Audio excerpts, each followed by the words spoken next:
अलगू चौधरी को फैसला करने के लिए कहा जाता है। अलगू चौधरी बहुत सोच समझकर और कुछ समय लेता है। पूरी बात सुनने के बाद उसने फैसला वो क्या देता है कि जुम्मन शेख को उसको महीने की कुछ पैसे 1000 रुपये महीने देने पड़ेंगे, कुछ पैसे देने पड़ेंगे, और नहीं तो उसको अपनी ज़मीन, उसकी ज़मीन उसे वापस करनी होगी। जुम्मन शेख को इसकी उम्मीद नहीं थी। वो काफ़ी दुखी होता है और बहुत मतलब आश्चर्य से अलगू चौधरी को देखता है और वो अंदर ही अंदर काफ़ी दुखी हो जाता है।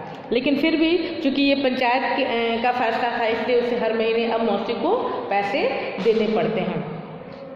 अब जब ये सब बात हो गई और अलगू चौधरी ने जुम्मन शेख के विरोध के मौसी के हक में फैसला सुना दिया, तो जुम्मन शेख को ये बात बर्दाश्त नहीं हुई और जुम्मन शेख ने अलगू चौधरी से क्या उसको बोलेंगे, अलगू चौधरी से दुश्मनी मोल ले ली। यानी कहा कि अब मैं इससे बदला लेकर रहूँगा, और वो उससे बदला लेने की ताक में रहने लगता है।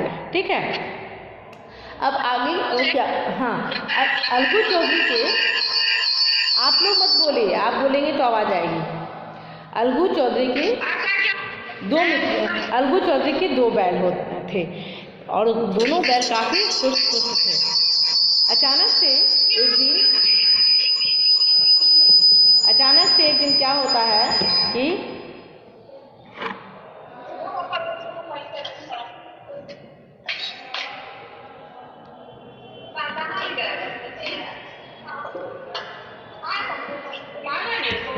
अलगू चौधरी के दो बैल होते हैं। अचानक से एक दिन क्या होता है कि अलगू चौधरी की एक रात वो सुबह उठता है तो क्या देखता है कि उसका एक बैल मर चुका है, और उस बैल के मुंह से उसके पास जब जाता है तो क्या देखता है, उस बैल के मुख से कुछ गाज निकल रही होती है। वो समझ जाता है कि मेरे बैल को क्या दिया गया है, मेरे बैल को जहर देकर मारा गया है, लेकिन वो कुछ नहीं कर पाता है। उसे पता है कि ये काम किसने किया है।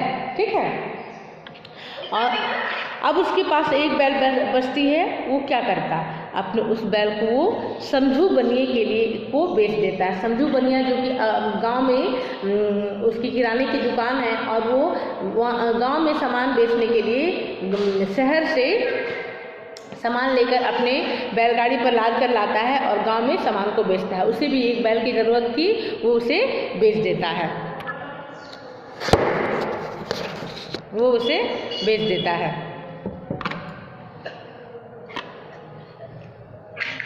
अलगू चौधरी के जो दोनों बैल थे वो काफ़ी हुष्ट पुष्ट थे, काफ़ी ताकतवर थे। लेकिन जब एक तो मर जाता है और दूसरा जब समझू बनिए खरीद लेता है दूसरे बैल को, तो अचानक से उसे उसको इतना हुष्ट पुष्ट बैल मिलता है कि वो क्या करता है, उसे क्या बात है, बोलिए। उससे वो इतना काम करवाता है, इतनी मेहनत करवाता है कि वो मतलब एक दिन में 4-4, 5-5 बार वो शहर जाता है, शहर से उसको गांव लाता है। इतनी बार वो उसको दौड़ाता है कि और बिना खाना पानी के उस बैल को वो दौड़ाता रहता है कि अचानक एक दिन उस बैल की भी मृत्यु हो जाती है। अब देखिए इस कहानी में क्या है कि अभी कहानी ख़त्म नहीं हुई है। इसका समझू बनिए ने जब अलगू चौधरी से बैल खरीदा था तो उस वक्त समझू बनिए के पास पैसे नहीं थे। अलगू चौधरी ने सोचा कि ये बैल तो मेरे पास ऐसे ही पड़ा रहेगा, तो उसने कहा कि ठीक है, कोई बात नहीं, तुम इस बैल को ले जाओ और जब तुम्हारे पास पैसे होंगे तुम इसके पैसे दे देना। तो पैसे देने के पहले ही उस बैल की मृत्यु हो जाती है। जब महीना पूरा हो जाता है, 1 महीना हो जाता है और समझू बनिया के पास अलगू चौधरी जाता है, तो समझू बनिया क्या कहता है कि तुमने बहुत ही कमज़ोर बैल मुझे दिए थे, जो कि बहुत जल्दी उसकी मृत्यु हो गई, इसलिए मैं उस बैल के थोड़े भी पैसे तुम्हें नहीं दूंगा। ठीक है, तो जब ये बात वो कहता है तो अब इसको गुस्सा आ जाता है अलगू चौधरी को। वो कहता है कि ठीक है, चलो अब तुम मुझे, इसका फैसला तो पंचायत ही करेगी, अब तुम मुझे पंचायत में मिलना। और ये लोग चले जाते हैं। अलगू चौधरी और जुम्मन शेख की दुश्मनी की कहानी पूरे गांव में फैल चुकी थी, इसलिए समझू बनिए ने भी उसने सोचा संजू बनी ने कि क्यों ना मैं अपना न्याय जुम्मन शेख से करवाऊं। क्यों? क्योंकि उसे पता था कि जुम्मन शेख और अलगू चौधरी में दुश्मनी हो चुकी है और अलगू चौधरी के हक में ना जाकर मेरे हक में जुम्मन शेख फैसला देगा। ठीक है, वो फैसला देता है और वो जब पंचायत बैठती है तो संजू बनिया जो है अपने लिए जुम्मन शेख को क्या करता है, जुम्मन शेख को अपना पंचायत में बैठाता है और न्याय देने के लिए कहता है। जुम्मन शेख पूरी बात सुनता है कि अलगू चौधरी ने जो बैल उससे बेची थी उसके पैसे उसे नहीं दिए थे और वो बिना पैसे दिए ही महीने भर के अंदर उसके बैल की मृत्यु हो जाती है। जब पूरी बात वो सुनता है कि बिना खिलाए पिलाए संजू बनिया उसे दौड़ाता रहता था, सब कुछ उससे काम लेता था, तो जुम्मन शेख पूरी बात सुनने के बाद वो क्या फैसला देता है कि संजू बनिया, ये तो इत्तेफाक है कि तुमने पैसे नहीं दिए थे, क्या तुम पैसे तुमने दे दिए होते तो क्या तुम पैसे वापस लेते, तुम्हें पैसे वापस मिलता तो तुम्हें उस बैल के पूरे पैसे अलगू चौधरी को देने होंगे।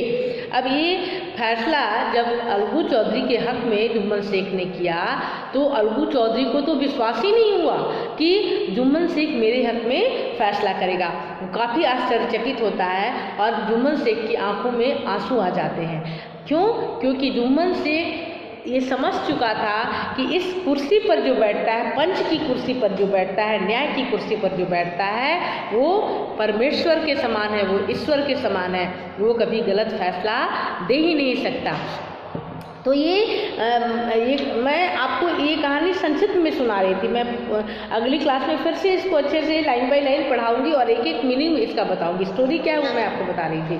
तो अलगू चौधरी इस जुम्मन शेख क्या कहता है, दोनों गले मिलते हैं और जुम्मन शेख अलगू चौधरी से क्या कहता है कि तुम सही थे, मैं गलत था। आज मैंने इस कुर्सी पर जब बैठा तो मुझे ये बात समझ में आई कि वाकई में पंच परमेश्वर होता है, पंच परमेश्वर के समान होता है। तो तुमने जो मेरे मौसी के हक में फैसला लिया था वो गलत नहीं था, मैं गलत था, तो तुम मुझे माफ़ कर दो। अब देखिए, तो इस कहानी का शीर्षक क्या था? पंच परमेश्वर। पंच परमेश्वर इसलिए क्योंकि पंच ही परमेश्वर होता है जब वो उस कुर्सी पर वो बैठ जाए, है ना। तो इतनी बात तो आप लोगों को समझ में आई अभी। अब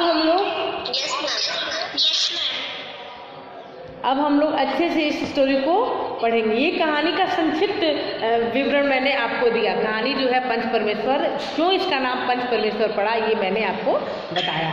ठीक है, अब हम लोग